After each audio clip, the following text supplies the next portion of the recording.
Man, this week, it's been brutal. It's been brutal these last 2 weeks. I thought streaming last week was hard. Like today, I'm even more heavy hearted. So my dog, right?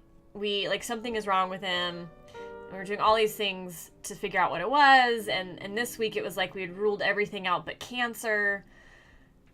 So then I was having to wait for his ultrasound, thinking that he was dying, and then getting him through the ultrasound like he had to be on Xanax because he's an anxious vet patient, right? And then getting him back with his belly shaved and waiting for the doctor to call, and then hearing that it isn't cancer.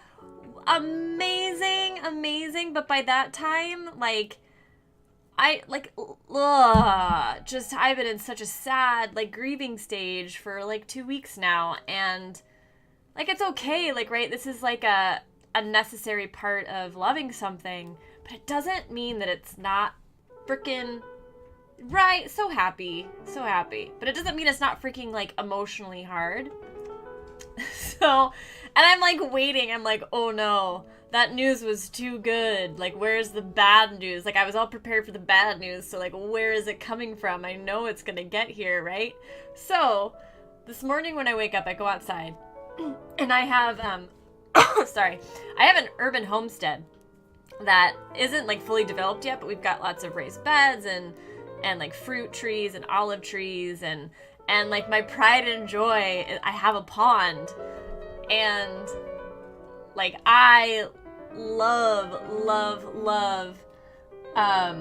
my pond, love it. It's the first thing, the first big dream project I had that actually delivered on the happiness I thought it would. I don't know why. It's literally I am a god looking over this little pond. I'm responsible for it. I've got fishes. I've got edible food. I've got ornamental food. Yeah, I know. But I mean, the pond is there to be shared. What it's not supposed to be shared with is dogs or raccoons. And this morning I woke up and a raccoon had, yeah, exactly. He had it was a tornado came through. All of our plants were knocked over, belly up, in bottoms up in the pond. I don't think he got fish, but he got other things that we had in there and ripped them to pieces. My edibles were uprooted and gone. It was just it was literally the apocalypse had happened in my pond, and so because I love it so much, I grieve for my pond. I mean, that just for me is ridiculous, but it just, the moment we care about something, we care about it, right? What can we do?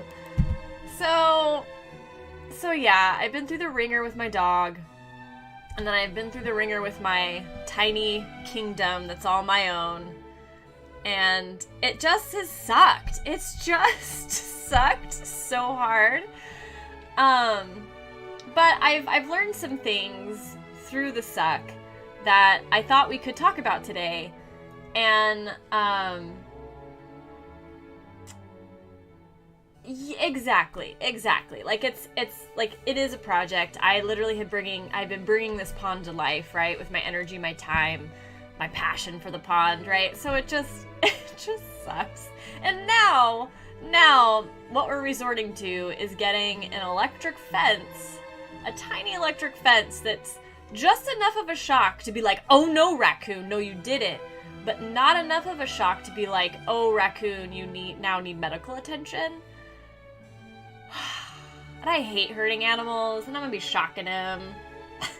Well, yeah, I maybe I can set up a little camera and stream this, because exactly, I'm gonna find the perpetrator, and he's gonna get a little bit of a shock, and hopefully it works, because you know how when you've been hit by adversity and you're already running real low on your resilience and your fortitude, and then of course something else happens, because it always does, and it's just your reaction to it is so much worse than it normally would be. Yeah, that's me and the raccoon. We're gonna face off. Yeah, God, ugh, blah, blah.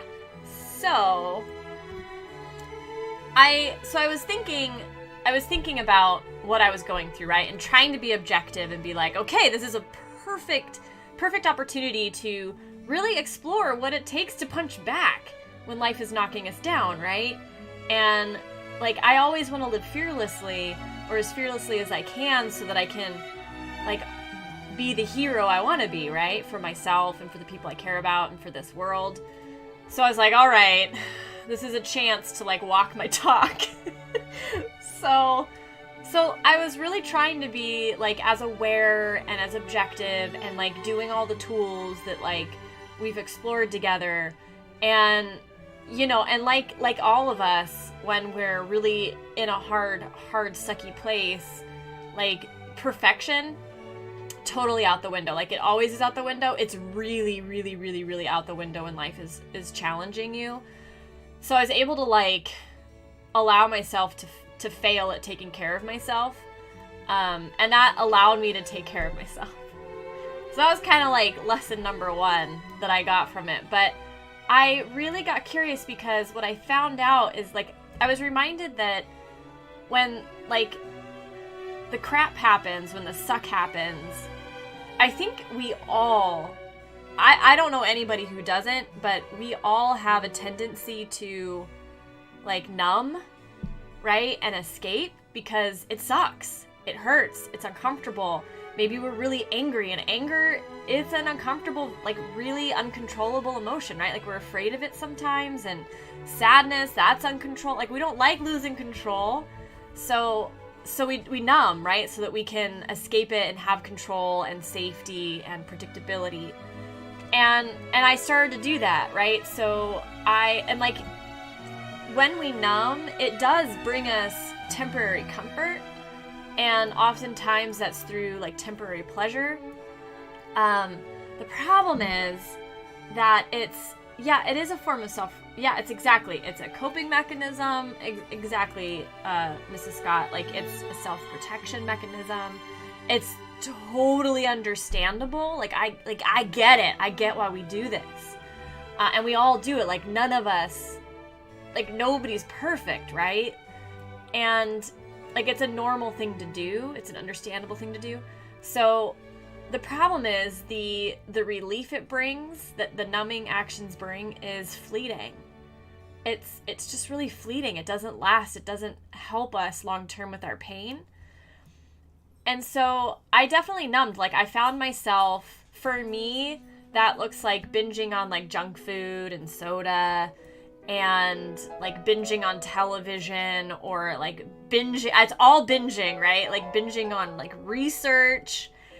And yeah, and like that did help take the edge off of my pain a little bit, but it was really fleeting. And the longer I numbed, the less relief I got.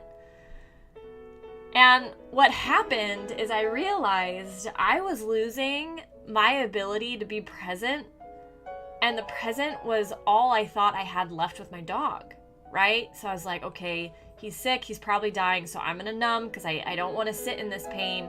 But all of a sudden, like, I'm no longer present. I'm no longer able to enjoy the time I have with him. And I can't even, like, take care of him and show up for him like as my best, which is what I want to do with anything that I love when they're at that last stage of life, right? So that was enough to give me the buy-in to stop numbing, or to try to stop numbing.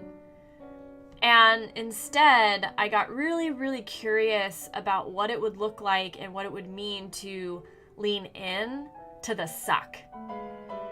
And when I did that, I discovered something that like totally rocked my world and just shocked me. So it was like when I was numbing and I was escaping, my heart, it was breaking, right? Like I felt like it was just like getting ripped to pieces, and like it wouldn't knit back together, right? Like it was like this very permanent experience that I was having. But when I got the courage to lean into my pain and to really feel it, I was in acute pain, right? Like I was crying, all that stuff, but my heart handled it. Like it was not like it wasn't breaking anymore. It was just like bleeding profusely, which still sucks, but it didn't break.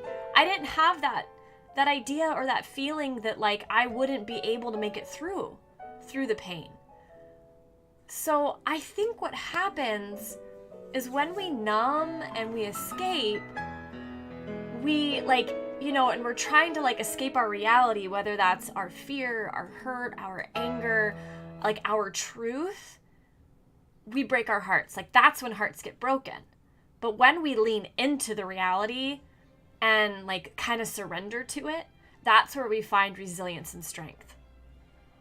It's not easy. Oh my God, it is not easy. Ugh! It is so not easy. Like I am living proof today that it's not easy because I leaned in and I feel completely exhausted. Like I feel really emotionally raw and just drained of all like emotional reserves from leaning in. But I'm not broken, you guys. Like it's crazy. I didn't really understand this. So here's the thing, like numbing and escaping, they never deliver on their promise for lasting comfort. True comfort comes from leaning in and facing.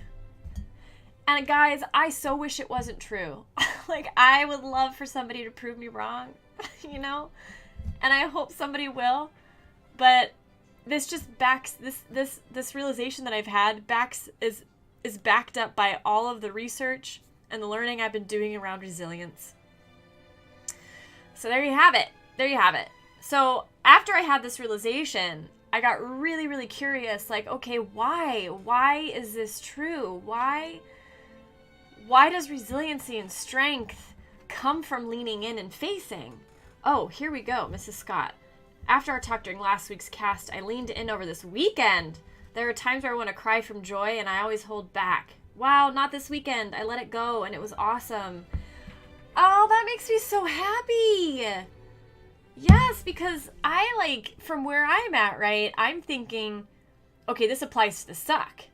But no, what you're saying is this also applies to the really good emotions, which is exactly where I'm going. You are so smart. So smart. Yeah, so the reason why this is true, why resiliency and strength comes from facing and being courageous, is because our emotions can't be selectively numbed, right? So if you numb yourself to the unpleasant, you're also numbing yourself to the pleasant. And things like love and loss, connection and disconnection, happiness and sadness, joy and sorrow, they're all part of the same thing. They're all the same thing. And you can't, like, it is when we try to separate them and pull them apart, it's like we're fighting the laws of our brain, right? Like we're fighting our biology and we're attempting to do something that's impossible. And so that makes sense because like when death comes, right? We are in loss and we are in sadness and we are in disconnection. So real comfort only really happens when we're able to reconnect and feel gratitude and maybe even appreciate. And those things are only possible when we allow the hurt in, because the hurt and the joy, all of it's the same thing, right? I love it. You cry at a parade. Hell yeah, you do. Yeah. So Mrs. Scott, were you with people and like, how did they handle it? I mean, but hey, I don't know if it's weird. I think I don't agree with you because we go to parades because they affect us. Like they mean something. They have significance. So you're just being like super brave and letting it actually in, right? You're leaning into it. I love it. I love it. So yeah. So, in case you're not currently grieving, right? And that'd be great if you're not, yay. I hope all of us, I don't want us to grieve, obviously. So our tendency to numb doesn't just happen when we're grieving, right? Like this is applicable in many other ways. It happens, or it can happen during like any adversity. So I'm thinking like anytime like you feel vulnerable, and that could be like sadness, anger, fear, and like really any of the harder emotions, like you're gonna have a tendency, that's when your habit of numbing is gonna get triggered too. Oh, okay, Mrs. Scott. Yeah, you were crying because it was a race your husband was in. So of course, that's awesome. Way to go, Mr. Scott. Hell yeah. Yeah, see, of course, like that's awesome. Like you let his success and his accomplishment in. Like you loved him. That's awesome. That's super inspiring. I love it. And you're like, by doing that too, like you're encouraging your kids, right, to be okay with their own emotions. Like that's an awesome gift. I'm now gonna take you to like a really lame parade, and I'm gonna have to like sneak film you crying. It's gonna happen. Yeah. So, okay, so we're gonna go into a little bit of some of the theory because that's what I like to do. So I don't know why I said that like that. That was kind of ridiculous. I'm uncomfortable in judging myself. All right. So a woman named Jennifer Lawden, she has coined the term shadow comfort for any of our numbing behaviors. So they're the things we do that promise us comfort but don't actually replenish us. So they're draining. And they're tempting because they have a promise of lasting relief, but they give us only short-term comfort, and they often leave us feeling worse. And definitely feeling worse off than maybe we did before. So they're really, really tricky because they give us this false impression of comfort, and they like provide us with just enough comfort to make us think that illusion is real. And I love that term, shadow comfort. It just gets at the falseness and the illusion of it, right? And Brené Brown, who I love, in her book Daring Greatly, she says, when we're anxious, disconnected, vulnerable, alone, and feeling helpless, the booze and food and work and endless hours online feel like comfort, but in reality, they're only casting their long shadow over our lives. So, like common shadow comforts, the things we do in order to numb out and escape, they're drugs, they're alcohol, they're junk food, social media, gossip, entertainment. The list is infinite, right? Because anything, any habit, any action can be a shadow comfort. And so here's an opportunity as I continue to reflect on what yours are. And if you want to share them in chat, that's cool. If not, that's cool too. I shared some of mine, so hope, maybe you see yourself in some of the things that I do. Maybe you don't. So, but once you have an idea of what your shadow comforts are, now you can ask yourself, like what is the promise they're giving you, right? Like what's that like lie message that your shadow comfort is telling you, and what's the reality, right? So in other words, why is their promise of comfort false? And that's just like two questions you can like ask yourself in order to start building more awareness around this if you want to. And like, okay, so this is there's a kind of a tricky point here, and I'm sure some of you guys are picking up on it. But habitual actions aren't necessarily bad.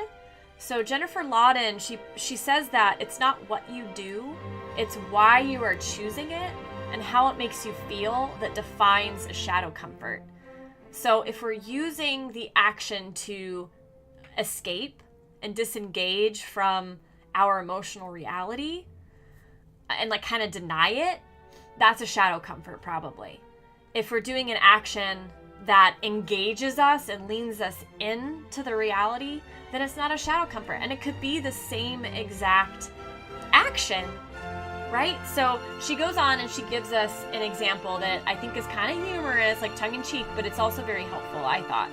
And she says, you can eat pie to run away from yourself, your feelings, your truth, or you can eat pie as a savoring sacrament. So are you using the pie, the shopping, the TV, the gossip to hide or to soothe or to celebrate? Are you using the pie to prove you don't deserve downtime, you can't be trusted to take care of yourself? Or are you connecting with the divine berry glory and letting it nourish and inspire you? Oh, yes, I was wondering if that was too high. I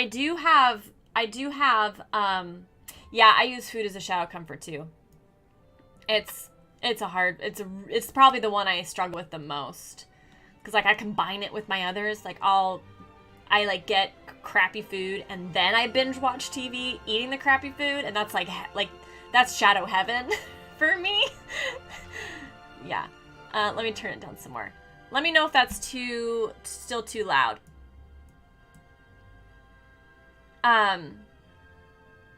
Yeah, so I do have, by the way, I am researching and looking into sound mixers, so my audio will be getting better in the next couple weeks. I'm hoping I can buy one. Yeah, so that's good news coming down our way. But yeah.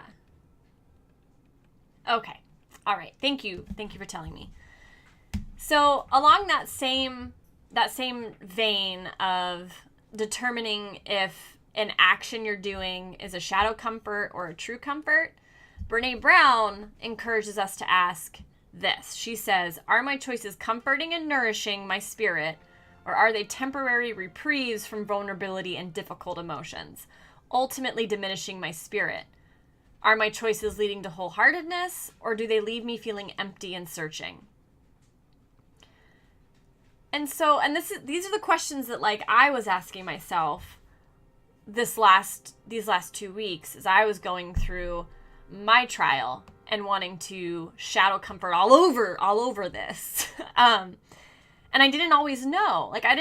So sometimes it's really, really, really hard to know for sure whether or not a habit is a shadow comfort or a comfort. And one tip to be able to discover that is try, and remember, of course, keeping your safety in mind, right? But try fully embracing it. And then to the best of your ability, doing it without judgment, and like to savor it. So for example, this is so stupid to share, but I think I've shared it before. Like I love Coca-Cola in the glass bottle. It's really, really not good for me. I have a very sensitive body. And anyways, like that is something that I just love. And sometimes I'm like, oh gosh, I don't know if this is a shadow comfort or if this is just something that I love doing that maybe isn't the best for me, but who cares because I can savor it. So I would savor it and I would do my best to let go of the negative self-talk of like, oh yeah, Catherine, here you go. You have no self-will, like no self-control. You're such a loser, right? Or whatever it is that I was saying to myself in the moment. And when I do that, like when we let go of the self-judgment or minimize it, we're better able to hear our inner wisdom. And we're much more likely to see whether or not it's a shadow comfort in that moment or if it's a true comfort in that moment. And something else. Oh, I love it. Yeah. So deep breathing, true comfort. Yeah. I'm glad that works for you. It's not one of mine. I've always tried it because I've heard such good things about it. It doesn't really work. Which is interesting. Yeah, that's cool. Thank you for sharing. Thank you. And what's kind of cool is once we are aware of our shadow comfort habits, we can use them as like a red flag for like when we feel like to cue us into when we feel vulnerable, right? So they can be your guide to say, okay, heads up, like you need some leaning in right now because something's going on. So it's just like, when I have cravings to binge junk food and binge watch TV, hey, thank you for the follow. Yay! What to do? That's Fred, but not, oh my god, I just lost your name. No. Thank you. I'm getting closer to affiliate. So exciting. Thank you. Welcome. Happy to have you. Yeah, so when I'm feeling that, right? Like that urge to just like munch down on cookies and dill pickle potato chips. Yum. And Coca-Cola in a glass bottle and binge watch really crappy television. Like that's when I know it's really bad. That to me is like a big flag saying, okay, Catherine, maybe if you're willing to, it would be better for you to lean in right now. And when I do, it is better for me and does bring me lasting comfort. But then, of course, right, like the question becomes, how the hell do we lean in? Like, what does that mean? So the trick, right, is to choose, instead of shadow comfort actions, to choose actions that actually lead to real comfort, actions that deliver on the promise of replenishment and regeneration. And the actions, they tend to like honor your authenticity, and they tend to help you feel alive and more connected. And they really do like take many, many forms. Like Mrs. Scott was mentioning deep breathing, and that's one of hers. But ultimately, you'll know because they work. And one thing that they all have in common is that they really ask you to lean in to your vulnerability and surrender to it, right? Surrendering to the truth instead of trying to disengage, deny, run away, numb. So I made a list of the things that bring me true comfort during the suck of life, and I'm just going to share it with you guys. My hope is that maybe you'll find something in there that if you're struggling coming up with your own ideas, that maybe something will work for you. So a big one is simply just carving out the space and the time for me to feel, right? So like that usually means going and being by myself for a little bit. It really helps me to name what I'm feeling.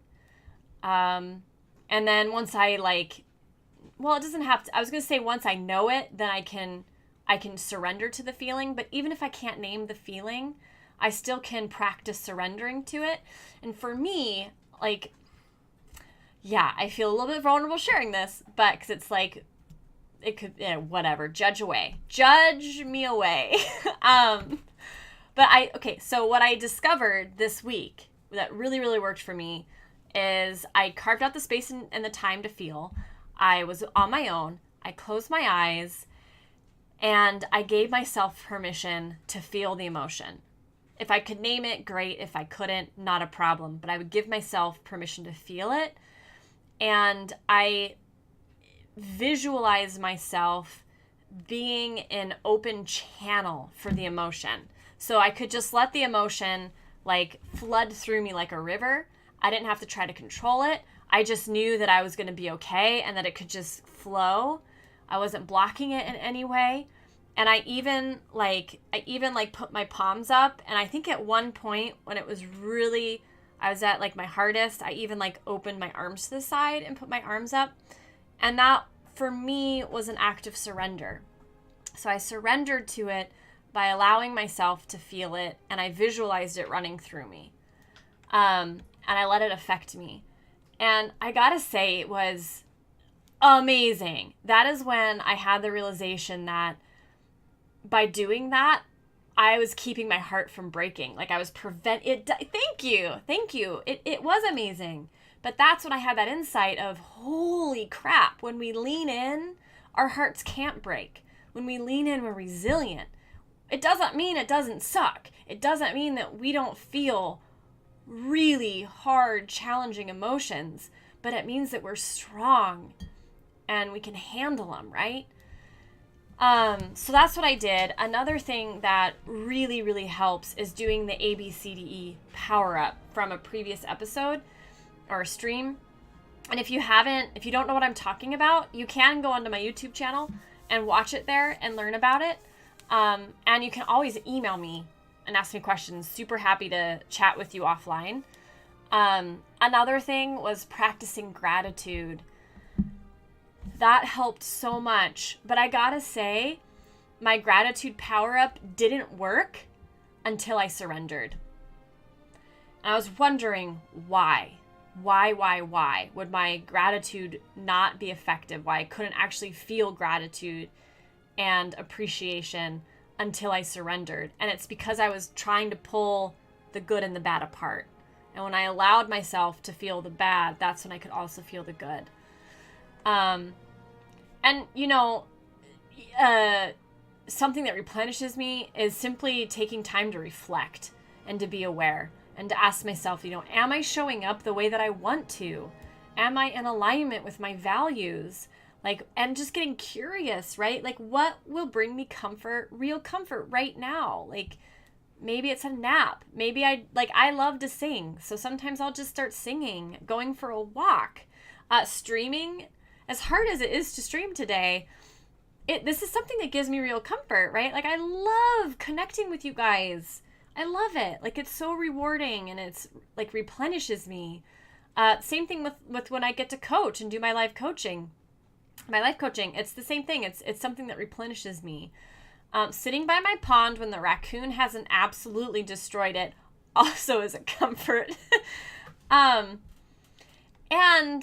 And practicing forgiveness for when I do numb, right? Because I'm gonna numb. I don't care how resilient I get, how masterful I get at everything that we talk about. Like, I'm always gonna like come short of where I want to be, right? I'm always in growth, always changing, never perfect. Hey, I have a raid. What? Hello. Thank you. Thank you for that.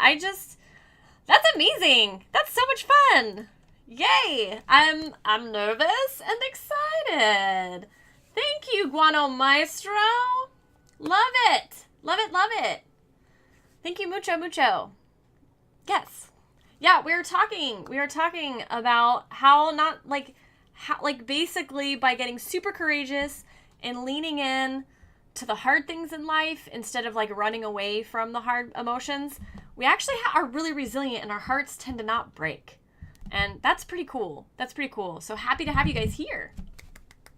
Yes. Yeah, so what else do we want to say about this, guys? Like, do we have any thoughts, any questions? Hey, Yeti Dude's in the house. Happy Thursday to you. Happy Thursday. So nice to have you. Yeah, see, that's the thing, like, I think, like, fearing failure is totally normal. And I think it takes a really, like, I was going to say advanced human being. That's not what I mean. Just like a person who's really, really, really worked on themselves a ton to not be afraid of failure. So like I actually don't think fear is an obstacle. I think it's a reality. And if we try to fight it, that's when it becomes an obstacle. So like when I can like acknowledge being afraid and like kind of like accept it and surrender to it in a way, like that's when I find the courage to move forward anyways and like give it my middle finger, if that makes any sense. And I'm like totally like not all that great at it. Like I feel fear all the time. I'm nervous like every time before I stream, right? But yeah, it's like, but the thing is like that fear, especially around failure, like so often in my own life, has shown me exactly where I need to go. Like I'm afraid because I care and it's important to me. And like, it's gotten to the point where like, if I don't lean into the fear and pursue the fear, I just, man, like, I feel like I've missed out an opportunity in life of something that was going to be so kick-ass. Oh, man. See, Guano Maestro, I'm like pretty envious because I didn't, like, I am not athletic at all. And I didn't grow up in an athletic, well, my mom was a mountain bike racer, but it was like a solo sport. And I guess I didn't really appreciate it as much. But like, I know that sports can teach you, like, it's okay to fail, right? Like that, and it teaches you the persistence required to do something that's important, right? Yeah, so that's awesome learning. I didn't have it. I did not have it. Yeah, but so true. And the Mr. Scott is here. Only fear is fear itself and ghosts. So do we think ghosts are real, guys? Or are they like... I'm only giving you two choices. Are they real? Or are they a manifestation of our fears? Dun, dun, dun, dun. Yeah, you only get two choices. Ah, we got one for their thinking that they're real. I certainly saw them when I was little. They are super crazy. I know Yeti Dude. He's got some serious ghost stories.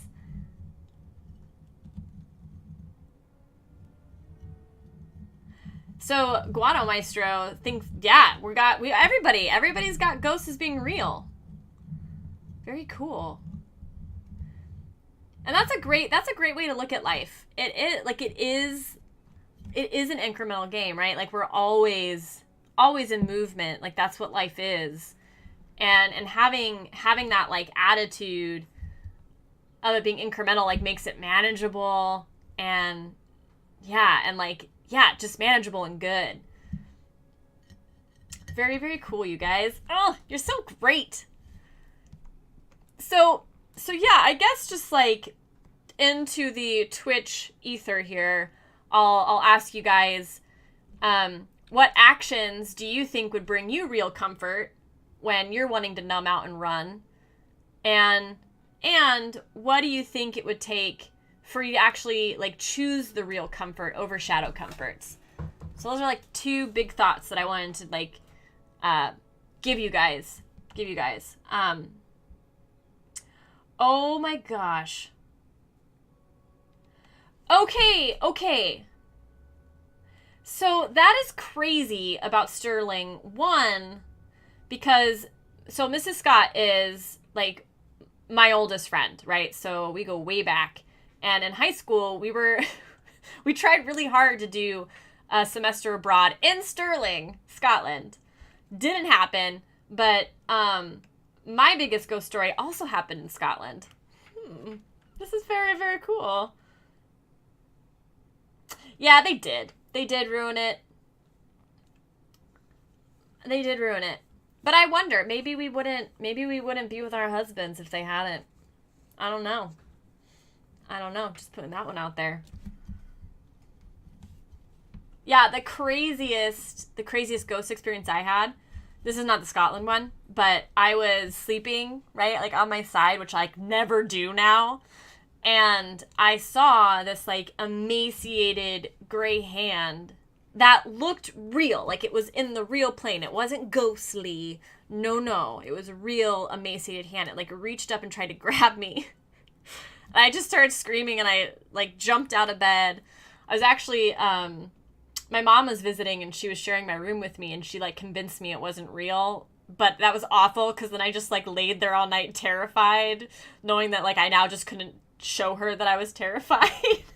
But yeah, like that happened. I don't know if it was a lucid dream, I guess, maybe. Or it was just a real scary hand that actually existed and reached for me.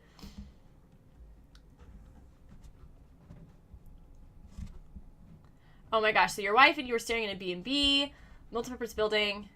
Whoa. What? Oh, like you're hunting them. Hey, Tiki Maher. Hi. Hi. Guado Maestro, are you wanting to ghost hunt? Yeah, I actually got proposed to on a ghost a ghost hunt. What? What? I'm so jealous. That's amazing. So, you really want to see a ghost in person. Has she?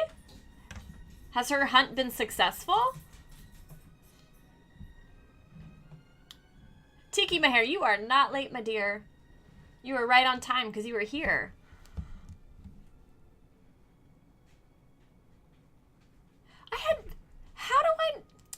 Mrs. Scott, how do I not know that you see ghosts often? How have we never connected on that? So I think when I was like in my real early 20s, I like actually made a decision. I was like, no more ghosts. I don't want to see them anymore. And like I shut my brain. I just shut it off, and I haven't since.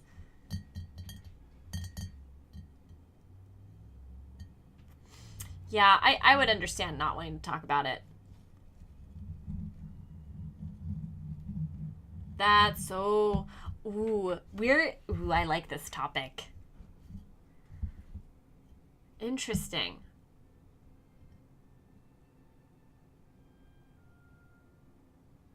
What? Okay. So Reiki, huh? I've never really looked into Reiki, so I've never really understood what it is. But I think it's energy work, right? That's really interesting. Interesting. Well, it sounds like if I ever want to lean in around spirits, there are ways to do it.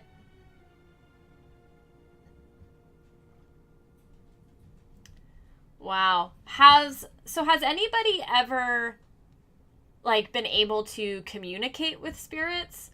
Upright Oracle has. I don't think she's here today. But she's a psychic.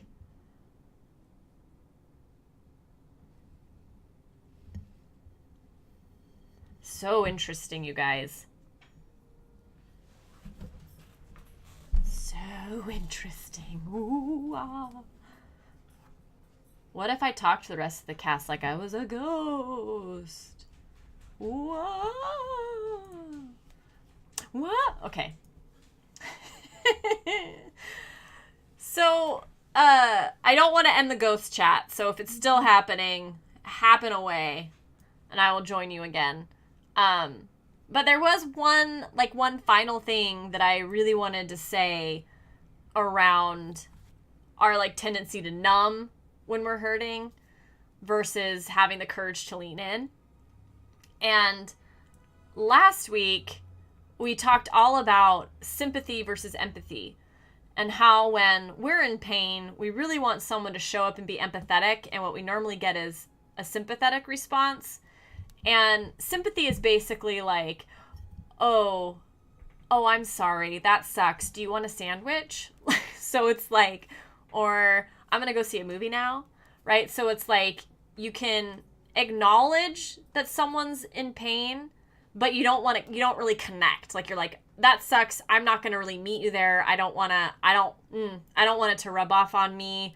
So I can see that it sucks, but that's about all you're going to get from me. Whereas empathy is letting yourself feel that it sucks, and like sharing the emotion and stepping into it with the person, connecting it into it, meeting them where they're at. And so sympathy drives disconnection, empathy drives connection.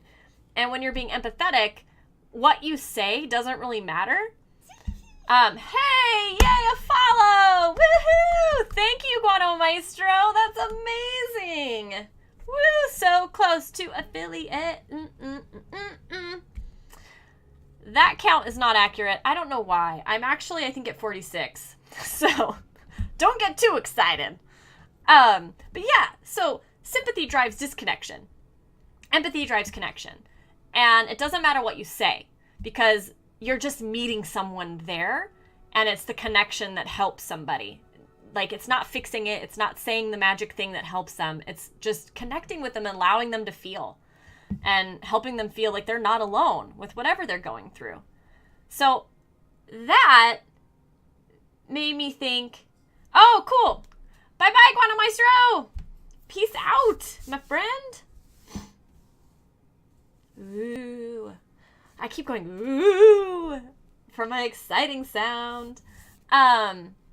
So this, I realized as I was preparing for today's stream that this idea of shadow comfort versus real comfort, running versus leaning in, sounds a whole hell of a lot to me like self-sympathy and self-empathy.